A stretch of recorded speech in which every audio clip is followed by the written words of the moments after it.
Welcome back to Middle-earth Quest. This is Sauron's second turn, and we're going to see everything happen this time. The first turn of the game, a few of the Sauron steps were skipped. Alright, the first thing for the Sauron turn is we do the hero rally step. And it means if a hero is on a space with any influence tokens, which they happen to not be, but if they were, all of the influence tokens would be removed unless they were in a shadow stronghold. So that's the first step, and that's not happening. And now we have the story step, and this time the story step is going to happen. And what happens on every story step is the hero's token marker, the green tree one here, is going to move 2 spaces. So they all start in the start location and move from there. So we're going to go 1, 2. So the hero's story token goes there. And how Sauron's tokens move is we look at his plot cards. And his only plot card in play right now is this one, Saruman, Hungry for Power. And it shows the helmet symbol here moving 1 space. So what we have is the Sauron hero helmet token is going to move 1 space. So it's 1 behind the tree, and the other 2 tokens just remain on the start space. So that is the story step. Okay, I'm just going to readjust a little bit here, and we'll do the plot step, which is next. Alright, so here we have the Tower of Barad-dûr, and we have right here Sauron's plot cards. So this is the plot step of Sauron's turn. Now he has an option. He can either remove 1 card from one of the 3 spaces, or he can play, if he meets the requirements, a plot card from his hand. So he can remove a plot card, or he can play a plot card. This time he is going to play a plot card, and I just have to scroll down here a little bit to show you. Again, there's a requirement on the plot cards that have to do with how many influence tokens are in the shadow pool. And right now Sauron has 4. 1, 2, 3, 4. So he can play this card, which has a 4 in the upper left corner because he has enough influence. And again, really cool artwork. This one is Gollum is tortured. So he's been captured and taken into Mordor to be tortured. So this affects Barad-dûr.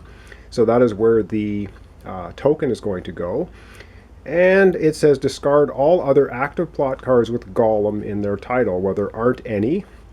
And it says there is no doubt that he was tormented, and the fear of Sauron lies black in his heart. It's from Gandalf from Fellowship of the Ring. Okay, so this is going to be played on space here, number 2. And it says it affects Barad-dûr. So we're going to take the number 2 token, and we're going to put it right here in the deepest, darkest part of Mordor, right in the tower location, and that's where that plot is taking place. Oh, and I should mention, on the plot itself, the heroes don't have to get rid of any favor tokens, but they have to get here, and that could be tough because Sauron has some things up his sleeve. And it will advance on the next story turn, on Sauron's turn, the ring marker 2 spaces. And of course the idea for Sauron is he's trying to advance his tokens to the finale space first, ahead of the hero tree token, which always moves 2 spaces every time. Okay, that concludes the plot step, and now we're going to have an event. So I'm just going to readjust Pano a little bit on the board, and we will have an event happen. Alright, so for an event, we're still in phase 1, because that's where the story markers, no story marker has made it to, the second stage. I'm calling them phases or stages. You know what I mean. Alright, so we're going to be, again, looking at the stage 1 event cards. Now this time we don't have a tie for position of story markers. The hero's story marker is ahead of Sauron's story marker, the helmet one. So this time for the event that is going to unfold, we're going to take 3 cards off the top, and we are going to take so how this works now, we take 3 cards off the top, we're going to look at them. the one with the lowest number is going to be played, and that's because the hero's token is in the lead on the story track. If Sauron's token, any of them, was in the lead, we would play the highest number card. So we look at these, and we see here a 14, a 12, and a 6. So we're going to be playing the number 6 card. The other two are discarded. Okay, so let's see what event is going to unfold in just a second. Okay, so the event says Bjornings, the Skin Changers. Wow, that doesn't sound good. If it were not for the Bjornings, the passage from Dale to Rivendell would long ago have become impossible. And that's from Gloin, Fellowship of the Ring. Okay, and what do we have here as the event? It says the heroes may remove up to 2 monster tokens from or deal 2 damage to a minion in any location in the region of Mirkwood. Ooh, that's a little bit nasty. I do believe that the Mouth of Sauron is in a... oh, maybe he's not in a Mirkwood location. He is actually in the Misty Mountains location. Lucky for him. The Mirkwood locations are the South Eaves, the Bight, Forest Road. It's all the light green locations. Mouth of Sauron just happens to be in the dark green location, which is Misty Mountain location. Wow, lucky for him, otherwise he would have taken 2 damage. And I don't believe, again, there are no remove up to 2 monster tokens. Well, there's no monster tokens in the Mirkwood locations, and there's no minion there to deal damage to. So this part is not going to happen. All right, we have Dane 2 is going to appear at the Iron Hills, and a favor in the High Pass. How lucky for Argalad. His luck is turning. So we'll do that right now. We're going to put the favor in the High Pass, which is exactly where Argalad is right now. So I guess all of his struggles are paying off a little bit. And we're going to have Dane 2 is going to appear in the Iron Hills. And the Iron Hills is a silver location, and it is way over here. So if someone wants to go and interact with Dane 2, they can either gain 2 favor, or they can train twice.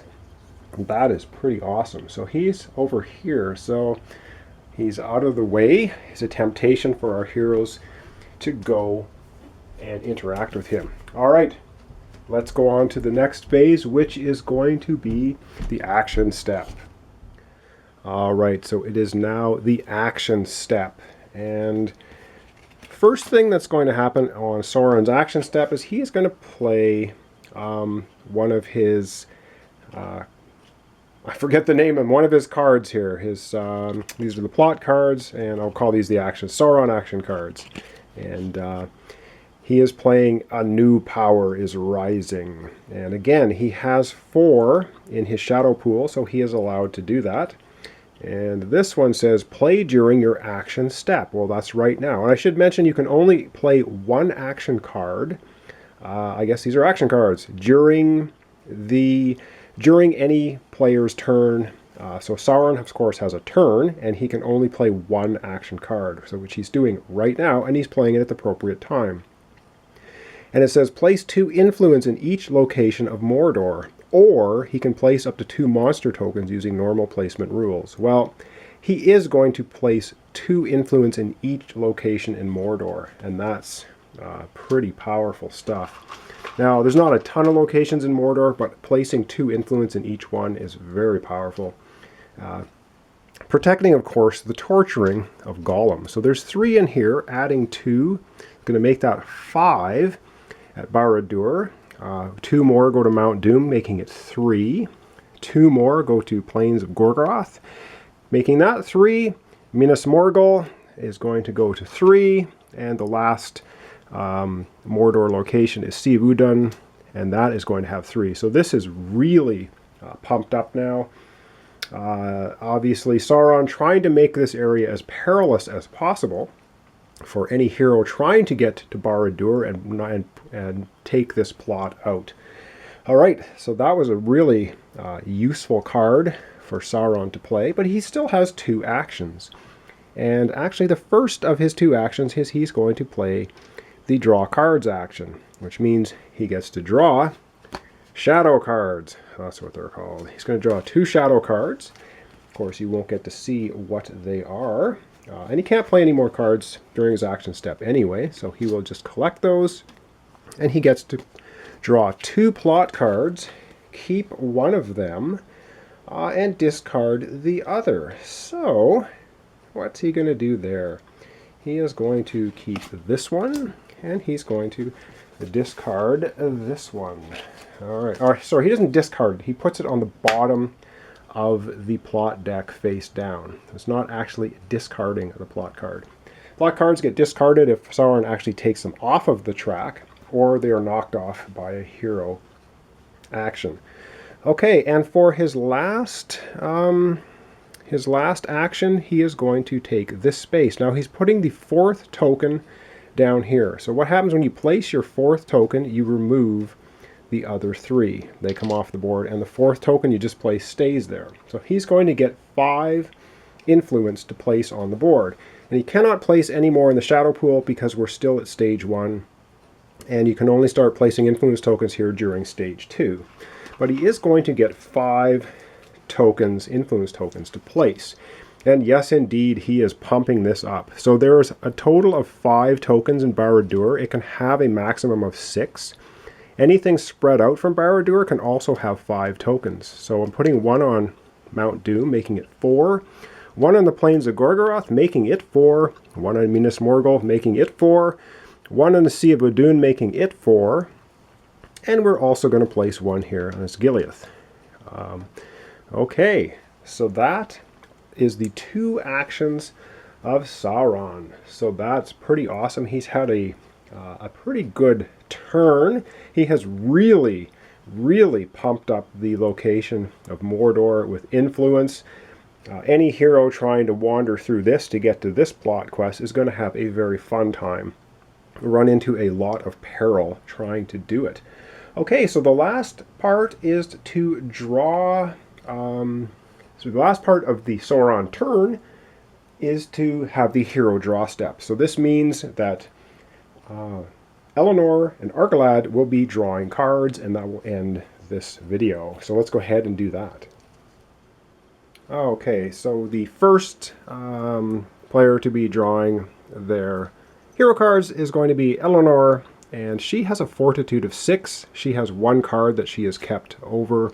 It was a forest card, so she's going to draw 6 cards.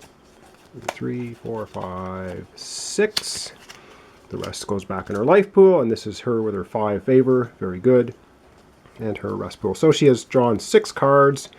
She has 2 Tree of Gondors, 2 forests, a hill, and a plains card. So we're going to add that to her hand, which means she's going to have a total of 7 cards. All right. So that is Eleanor's draw cards. Now let's go do Argalad's. All right, so here we have Argalad, and his fortitude is 5. Now these are the 2 cards that he kept over from last turn. So he's going to take his life pool deck, and he's going to take 5 cards. 1, 2, 3, 4, 5, and the rest back to his life pool. And these will be added to his hand. So he's got some forest symbols now. So we picked up 2 cards with forest symbols, 1 with a mountain, 1 with a hill, 1 with Tree of Gondor. And so now, as you can see, he has a total of 7 cards in his hand. There is no limit to the number of cards a hero can have in their hand, so they can just build up for a few turns if they want to have an entire paw full of cards. So that is Argalad's hero draw phase. And let's go back to the main board, and I guess we'll wrap up this episode.